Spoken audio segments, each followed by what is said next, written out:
And now, ladies and gentlemen, let's look at our final topic today. And that is corporate risk mitigation. How empowered is your workforce?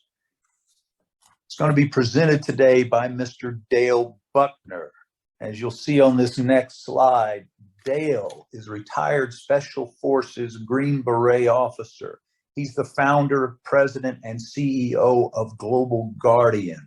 He has lived and operated in over 70 countries globally, which gives him enormous insight and perspective about what's going on in the world today. It's always a pleasure to have Dale join us. His insight is always spot on. Welcome, Dale. Stephen, thank you. For the audience, the topics I'm going to go through, you should know I'm living this. There's nothing I'm going to talk about that I'm not directly involved day to day. Secondarily, I was told, Stephen, I have 15 minutes to present 15 of Q&A. I didn't catch if you did Q&A with the others. I would like to do Q&A. For the audience, I like hard, complicated questions. And you should know there's nothing I won't talk about. I'm not politically sensitive. I'm not sensitive about sexuality or religion or politics or any of those things. So please feel free to bring up anything that's on your mind that might be triggered, because I'm happy to address all of it very directly and openly. You might not agree, you might not like it, maybe you do, but that's the reason we're having these discussions. Next slide, please. So as we looked at, and I thought about the audience today and talked to Stephen about this, we really framed this into kind of top 5 risks in business operations today. And then of course we went towards this industry. So at a very high level, I'm going to talk about global conflicts. I think most of you are operating businesses that are global, at least at some level, even if they're just Canada, Mexico, and or if you truly are global. I think this matters. And I think touching on travel, you're all watching it. Several of you are probably living it. The nightmare that is now travel. This was very forecastable, if you will, and this is not going to end anytime soon. We'll get into that. 2, I think obviously here in the United States, we obviously have incredible violent crime, 3 years of the highest murder rates, et cetera, in the history of our country. The question is, how does that translate to protecting your brand? What are you doing about it? And more importantly, what do you think is going on globally if that's happening in the richest country in the world? And then lastly, cyber, of course, that's a constant within business. And then lastly, natural disasters. I think, again, I'm not here to convince you politically whether you agree or disagree in global warming. What I want to talk about are the trends and just simple facts of what's happening out there and what that does in your calculus for future, future business location, future headquarters, things like that. So I think all of those matter. And those things to the right are headlines right out of just a couple weeks old. And I highlighted Morton's, I'll touch on that later. I highlighted Starbucks, I'll touch on that later. And then of course, just smattering between crime and natural disaster and things happening internationally. This is all real. This is not thesis. This is not some highfalutin college discussion like Stephen has at his college. I'm talking the real stuff, and it's going to be a little gritty. So next slide, please. Global conflict. If you think about this at a macro level, the upside of COVID starting at the end of 2019 and early 2020 was we saw the conflicts in Afghanistan, Syria, Iraq, Somalia, the drug cartels went to ground in Mexico. All those conflicts, whether they were physical, whether it was related to the mafia, the drugs, cartels, things like that, everything went to ground as borders tightened up, airspace closed, supply chains stopped moving, and all of those kind of illicit industries and all those hot spots around the world, they went to ground for about 18 months. That was the upside, or one of the upsides of COVID. And then since about going on a year now, all of a sudden, as things started to relax, as we started to get large populations in wealthy parts of the world vaccinated, borders start to slowly open up, airspace starts to slowly open up. Well, all of a sudden, all these wonderful problems we had not only do they return to their pre-pandemic rates, but now they're accentuated. We've had so much, financial destruction of large swaths of populations being unemployed, lots of people losing their jobs, illicit trades, all those things kind of going around. All those industries took an enormous hit. And now you have lots of desperate people, and with desperate people come desperate actions.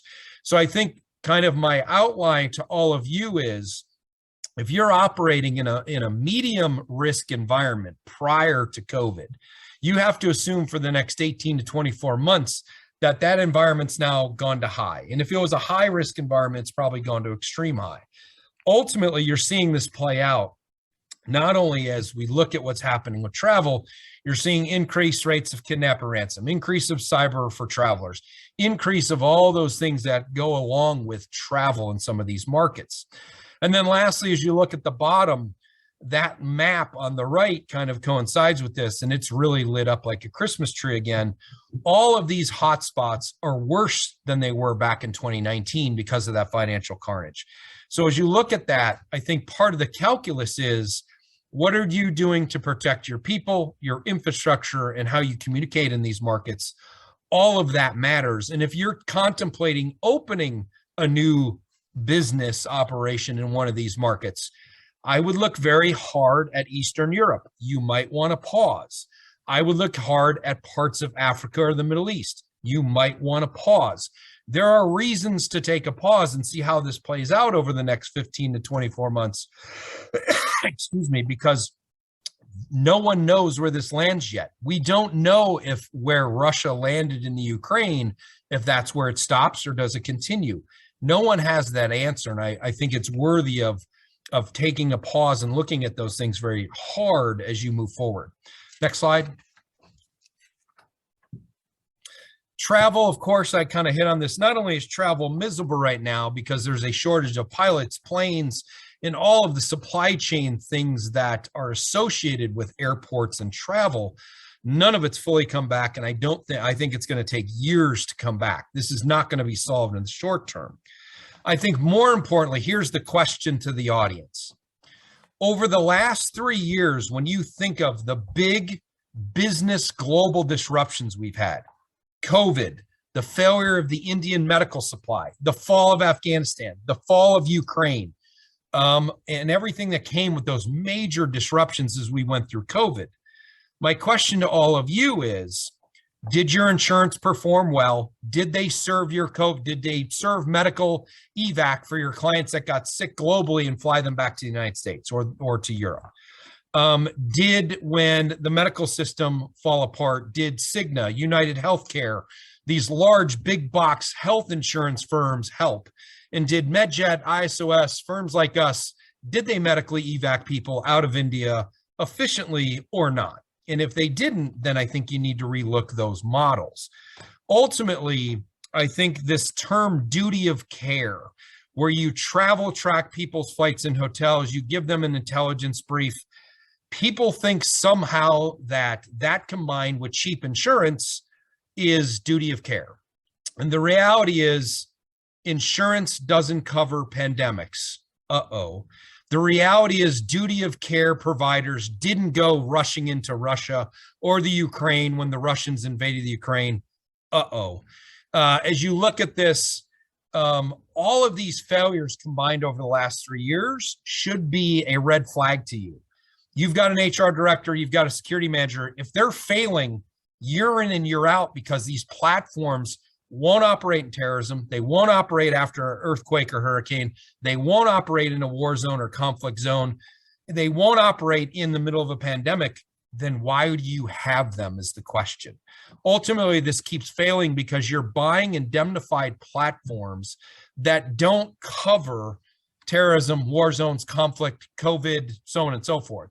And I think that the message to all of you is you really need to take a hard look at your policies and what you have. And if your vendors, quote unquote, can't answer those questions of how they're going to get your people out of Poland if that becomes the next conflict zone, you're already behind. And you need to read the policy of insurance. Will insurance cover you in the next pandemic, in the next war zone, in the next natural disaster? We're heading into hurricane season. if your platform of insurance and duty of care provider will not go into the hurricane just prior or during, why do you have them is the question. So I think we really need to relook all of that associated with travel. And if you've had failures in the last 3 years, you need to make real change right now. Next slide. I think we're all living this. I mentioned Starbucks, Morton's, and Nordstrom's. I know this audience is not in the retail business like Nordstrom's, but I think all of you are seeing this online. You're seeing it in print, you hear it on the radio, you hear it on the evening news.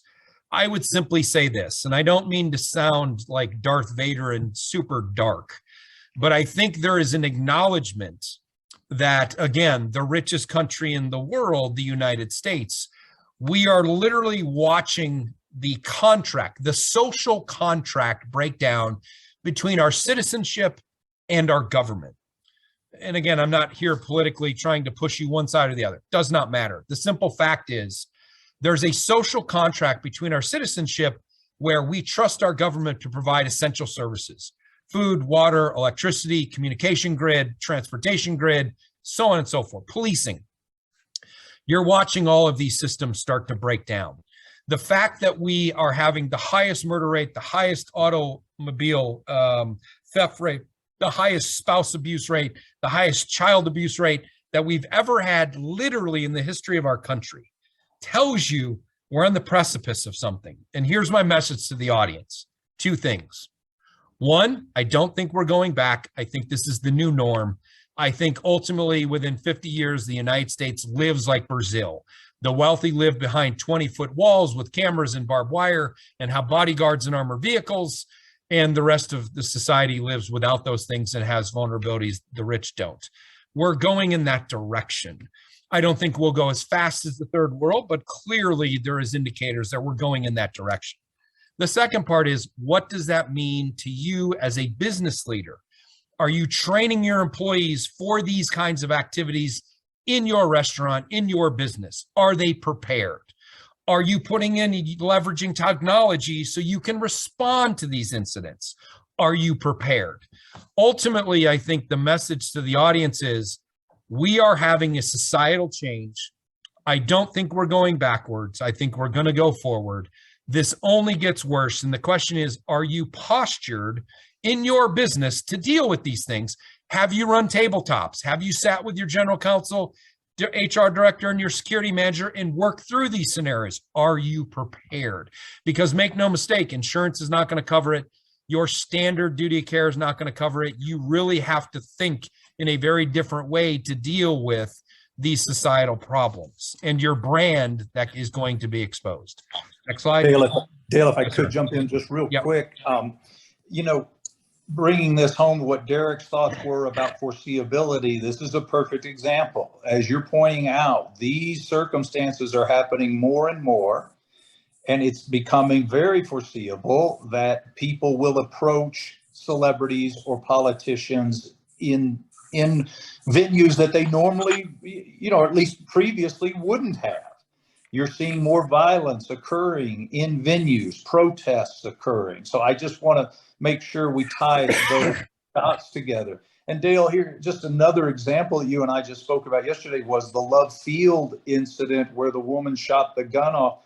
The question, and I assume you would agree, is you've got, for our audience, a lot of them have food outlets in these airports. Have they been trained? Have your people been trained how to react when that happens? Because, and you can relate to this, sometimes they're on the outside of the security window of the wall and sometimes on the inside. But as we saw yesterday, everybody had to go back out and get done. Anyway, just your thoughts about that. Just sorry to interrupt. No. I think you're spot on. I think the message, Stephen, is we're just not going back to the way it was. I just think this social fabric in our country is breaking down at a pace we haven't seen. And the question is, do you take it serious? Because the old corporate playbook is, well, I have insurance. So when there's a shooting or there's a medical incident or it's just not going to cover your brand. It's too visceral, it's too violent. And now the speed of what happens in the news cycle online in live TV is so incredibly fast that your brand can take a material hit if you don't respond properly, if you don't have the right policy, and more importantly, what is your exposure to your employee base? To your point, Stephen, are they truly prepared? And I just think that we've gotten away with it, frankly, in corporate America for so long that a lot of people don't want to spend time on this. They don't want to spend money on this. They don't want to think in these terms. They're just going to think it's going to happen to somebody else. And the reality is the pace of this is just exponentially increasing, and it's getting more violent, more visceral. And you see what's happening with these three headlines I put on the slide. This isn't fantasy or thesis. This is happening every single week, over and over and over. And what I find when I bring on a firm and start in open transparency, Starbucks is a client. We've now been through years of these incidents. If you remember Philadelphia, 2 gentlemen get arrested that were not there, buying coffee. Police come, they get arrested, and this goes into full blown for about 7 straight weeks brand management, where we are in the stores, in the crowd, and we are helping craft the response and changes in policy and everything else. So I just think these things matter in a way that most corporate headquarters just haven't quite, until they get hit in the face, they're not prepared for. So next slide.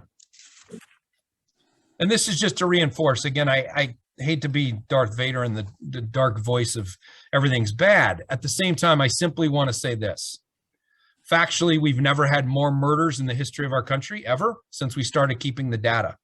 Again, there's a lot of reasons for this. The precipice was when you see COVID start to shut down the global supply chain, that ultimately there are lots of ways the bottom 20 or 30% of our society, the richest country in the world, they lost their ability to survive and make a buck. And when that happens, I think what the realization should be from a personal standpoint is our society is much more vulnerable than we thought. That's number one.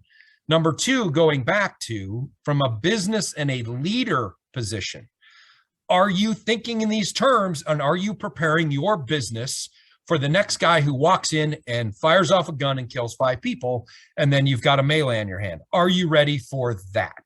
Are you ready for drug deals going on in your business? Are you ready for human trafficking going on in your business? I just think all of these things matter now in a way, because your brand can take such a material hit, whether you're hacked, whether you've got a major active shooter incident, so on and so forth. All of these things matter where it's so visceral now. You've really got to protect your brand. And what I find is people aren't thinking about this enough. They're not putting enough energy, time, and money into it to be truly prepared. And then they get caught off guard. And not only do they take a brand hit, but they take a much bigger brand hit than they needed to if they would have been remotely prepared, if you will. Next slide. And I'm going to finish up here pretty quick. I think there's just one comment here. This goes back to the old playbook of insurance and duty of care. I think this concept, we have cameras on site, or we have a cheap guard. And, if you're paying minimum wage, the guy's not armed, he's been to a quote unquote 2-week academy. Is he really worth anything? The reality is this concept of a cheap guard that's going to call 911 for you is just, it's so 1970s. I think that moving forward, the solution has to be the combination of cameras and sensors that are monitored in real time. Your guards, you can make them more effective if they can see what the camera surveillance platform is seeing in real time. I think if every camera you have has a speaker on it that can, do a talk down in real time to say, you're being filmed, you're being watched, all of these things, that technology is out there now. The combination of taking a human being and maximizing all of the abilities of access control and camera surveillance in real time. And that's the biggest difference. If you don't know if your cameras in your business are being monitored in real time or if they're just being recorded, you're 30, 40 years behind. If your agents, if you've brought in actually armed or unarmed guards, can't see what the cameras can see in real time, you're 20 years behind. That combination, bringing all of that together, is the future of this if you actually want it to make a difference. Next slide. Dale, before we jump over, are you a fan of robotic cameras? Yes, so they big can fan. Get out. We sell robots now. Robots for access control, robots for guests, robots for response. We're in that space. I fully believe it's part of the future because I just think the entire industry of cheap, untrained guards is going to come and go. You're going to end up maximizing technology, which is inexpensive, and then you're going to pay for really well-trained guards that actually have arrest authority and armed with not with lethals. I don't prescribe to armed agents killing people. I think that the technology of non-lethals, of ASP and pepper spray and pellets and so on and so forth are so much more valuable. And from a pure business standpoint, it might sound good to have in a high-risk environment an armed agent. And what I say to CEOs all the time is, okay, so you're willing for us to kill someone tonight because they stole $100 out of your cash register and you're ready for that. And the answer is then all of a sudden it has a different optic. I think, Stephen, the takeaway for the audience is technology, this concept of I put a camera at the that flashes at the door of my business. It's so 50 years ago. There is such good technology out there now that is all in one, monitored in real time, gives full surveillance and situational awareness to everybody on premise, from the manager to the waiters to the help to the desk to the agents themselves. I think that's where this all is heading. And do you think perhaps even going cashless could help deter some of this as well, right? No question. Yeah, I think with Apple Pay and the tap and all of those things, they're going all in the right direction. It just avoids that entire, opportunity, if you will. No there question. You go. And I do think a lot of businesses in your space are doing a great job of modernizing there. I think there's much, much less cash than ever before. It's wonderful. Yep. Cyber, I won't spend a ton of time other than to say this. If you don't train your people what a phishing attack looks like at least twice a year, you're behind. If you don't know if your managers and C-suites cell phones and laptops are not being monitored in real time on a VPN, and whether they hit a hot link and it actually is a what they call a honeypot to Russia or China or something like that, if that's not being monitored in real time, you will continue to see the Fortune 500, and I cut this little page out for Chipotle and Arby's, not trying to pick on them. There's lots of folks in this industry that have had this happen, including hotels. My message to all of you is this is just going to keep happening. You have to think of everything you do in the cyberspace has to be protected in near real time. I would tell you that if you allow your employees to have a hotspot or use public Wi-Fi at a hotel, if your restaurant has public Wi-Fi, if that's not locked down and encrypted, you're wide open. They're going to find a way into your system. I just think ultimately the message is corporations have lost millions of dollars. Cyber insurance this year is going up 30 to 60% because the insurance market is taking a bath and losing every month globally because they're now finding it uninsurable. Ultimately, if you don't lock down your systems materially, encrypt them full end-to-end, and you don't monitor your systems in real time, you're behind. That's the message. And it just keeps happening. Every month you see another hotel or another restaurant chain that gets in trouble because they didn't take this serious enough. Next slide. And Dale, real quick on this, what we saw in the kidnapping space, the physical kidnapping space, is when it began, it was $1 million ransoms. It was $5-10 million ransoms. But over time, the kidnappers evolved to realizing that they could increase their volume. They might not get as much money, but they'd reduce the risk. So now you get somebody kidnapped and it's $500 to their family or $1,000. Yeah. Are you beginning to see that evolution in cyber ransom attack as well? Just for our audience, because a lot of them are, right? It's a great question. So here's my answer, just to give you and I'm living this, as I stated when I opened. We have had 39 material ransom cases in the last 5 years. One of them was the third largest ransom case in U.S. history, according to the FBI. And I've brought the head of the FBI Cyber Task Force on webinars. You can look it up on our website. It's all out there. 39 major cases where millions of dollars were exchanged to get the business's data back. Millions. 39 of those. I've had 9 physical kidnap and ransom cases in the last 7 years. So to your point, Stephen, we're seeing, a third of the physical kidnap and ransom cases versus the cyber ransom cases, where, to your point, to the audience, this is a business. It is much easier to hack into your system, hold you ransom, and make a quick buck where they know you're incentivized to pay. They're going to look at the size of your firm. They're going to assume you have cyber insurance. They're going to know that policy is typically between 3 to 5 million is covered. They're going to ask for a number very close to that. We're going to negotiate it down. Once we're under, you're going to pay. The insurance is going to pay it. And it's a business. And I think businesses have made themselves so vulnerable because they don't train their people. They don't encrypt their system end to end. They don't monitor it to end to end. That it's just easier, to your point, Stephen. I'll hack your company. I'll get paid. I know you're insured, and off to the next target.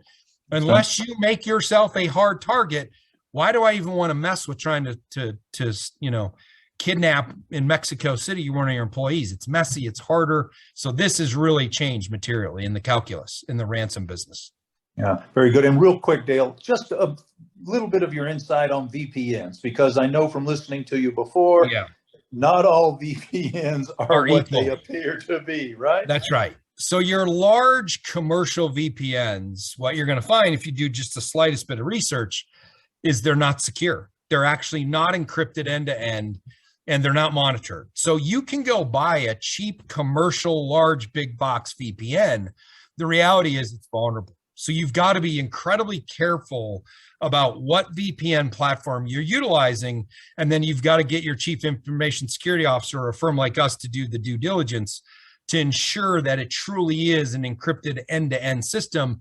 And then where's that endpoint and how does it get monitored, if at all? A lot of these big box cheaps, $19 a month, $9 a month, there's no monitoring until after you're hacked. And that's the dirty little secret in that world. So you really do, not all VPNs are equal is the message. Next to last slide here, natural disaster. I'll simply say this, and I opened with this. I'm not going to try and convince you whether, politically where you sit. That's not my job. What is factual is in 2017, those two hurricanes were the largest, most powerful hurricanes to ever hit the United States. They wiped out the Caribbean, the Virgin Islands, Houston, I think where, Stevens headquartered out of, and others, and then Miami. Undeniable. The tornadoes last year that ripped through the middle of the country were the longest, most powerful tornadoes in the history of this country. As you look at wildfires, you look at the heat index, all those things. Again, you can argue it politically all day long. I don't care. What is simple fact is our environment is changing at a rate we've never seen. So here's the question. One, do you know who you're going to call if you have people in the Philippines, if you have people in Taiwan, if you have people in the Gulf of Mexico, if you have people in the Caribbean, or you are along the Florida, Louisiana, Texas coast? Do you know who you're going to call to get your people out of there if need be? Do you know who you're going to keep in place as key and essential, quote unquote? And are they armed with proper water source, a backup power generator? Do they have a sat phone? Because there won't be email, there won't be cellular coverage, there won't be any of that. So identifying key and essential, are they properly prepared to endure? How do you get people out? And lastly, at a macro level, where are you going to open up that next franchise? Where are you going to place your next headquarters? I think, my large Fortune 1000s, they're leaving India at scale. India has social problems, has political problems. It has natural disaster. Hundreds of people just died in the last month because of flooding. It's just everywhere. The Philippines, hundreds of people have just died, if not thousands, because of flooding and hurricanes and so on and so forth. This now is going to be part of the calculus. You're not going to plop on a map and go, I want to put my headquarters there. It's a great city. You're going to have to think, what does Miami, Florida look like 50 years from now, 30 years from now? Those things they're going to start to into your calculus of what is the flood zone, what's the hurricane zone, what's the earthquake probability on these natural disasters, and what does the wildfire situation out west look like for us? What does the wildfire situation in Europe look like right now? I think Europe, you're seeing the highest temperatures this past week in the history of the continent ever. That's only going to get worse. There's no indicator this is going to get better anytime soon. So I think this becomes part of the calculus. And ultimately, are you prepared for hurricane season over the next 5 months? Because it's coming and there will be disasters. It's just inevitable. Next slide. Dale, before you get to this last Yeah. slide and wrap up, I just want to have you make the point about all of their people. Like I know you know this, right? Like you guys were instrumental in assisting businesses when the extreme cold hit Texas. Yeah. Or when those hurricanes hit. I want everybody to walk away with the understanding that it's, we talk about mobile employees and traveling, but it's the people in their own backyard as well. Can you talk about that just a bit? So one huge point, I think all of you probably have, 20 to 40% of your workforce might still be working from home, especially your back end staff, right? That's an assumption on my part, but generally that seems to be pretty accurate throughout corporate headquarters right now. There is a material change for your dispersed workforce. Their expectation of quote unquote duty of care, of medical, rescue, evacuation, all those things that you assumed only happened when they were traveling outside the continental US. When the entire Texas grid went down, we were bringing in 18-wheelers to the Fortune 100 and Fortune 500 and delivering food, medical, propane so that people could cook. And we were doing evacuations. And we were doing this from both Oklahoma and Louisiana at scale. And I had a rotation of 12 to 18-wheelers. And then we were evacuating people on those empty trucks after we had dispersed all of the supply. This is how I've had to evacuate people out of the West because of wildfires. I've had to evacuate people out of Miami, Texas, Louisiana. Last year, Louisiana gets hit with a hurricane. I have to evacuate 1,200 guests of the Hilton, for example. The bottom line is there is an expectation now of your dispersed workforce where those tornadoes that wiped out the entire middle of the country last year, they're expecting you to come get them. They're expecting you to do a health check on them in person because you can't call them, you can't text them, you can't email them. Someone has to physically get in a truck and go towards the disaster zone, not away from it. And I think all of that is happening right here in the United States. And again, there's no indication this is getting easier or better, whether it's the next deep freeze, whether it's the next power outage, whether it's the next hurricane, whether it's the next wildfire. When you have employees or a business that's in the way of one of those natural disasters, there is now an expectation there's someone coming. The cavalry is coming to get your employees out. That's a material change in our society, and it's a material change in the expectation of your employees. So hopefully I'm answering the question, Stephen. Yeah, totally. We're going to have to wrap up, sir. What do you think's coming up? I'll end with this. I will simply say, I think that the old playbook of duty of care and insurance is simply going to leave you vulnerable. If you don't take training serious, if you don't take cyber serious, if you're not preparing mentally at your senior level for the next crisis, however you define that crisis, then I think you're behind. And I just think this has now become the course of nature. Lastly, if you look at what happened with the Russians going into the Ukraine, you would be stunned at the Fortune 1000. We got 11,000 plus people out of Russia and Ukraine in the first 3 weeks, over 11,000 people. I would tell you that 42 days prior to the invasion, we were sending intel briefs to every client in the Fortune 1000 I had, in a series of clients you'd never heard before. 80% of them ignored me. We sent over 100 alerts telling our clients, this is serious, this is real. We don't know what's going to happen, but the Russians are either going to bomb from the sea, they're going to come in from Air Force, or it's going to be a ground invasion. It might be limited, but they're coming. 80% of the Fortune 1000 clients ignored me. 20% took it, we got the expats out, we got key and essential, we got their financials, we got their assets out. The ones who waited because they couldn't fathom it was real, that is what's hurting corporations in the West. No one saw 9/11 where jets are used as missiles. It's a perfect example. Well, no one saw, Russia going into Ukraine. Well, that's really a false statement. Every indicator was there that it was coming and it's real. I would tell you that every indicator of this is not over and it could expand and all it takes is one mistake is very real. So all those things calculated into this, ultimately the old playbook of insurance and management and not, just kind of going, oh, we'll get through it through insurance. It's not going to work. The world now demands a level of preparation and training that corporate America is just slow to get to. We're getting there, but it's incredibly slow. And ultimately, you can avoid a lot of the pitfalls and you can protect your brand if you're just slightly ahead of it. That's what I'll leave you with, Stephen. That's great stuff, Dale. And that, of course, ties back beautifully with Derek's perspective about anticipating and foreseeability and situational awareness. So couldn't have ended on a better note. Thank you, as always. We're going to have to call it a day, ladies and gentlemen. I know we ran a little long, but Marilyn, if you could put up the CLE survey very quickly.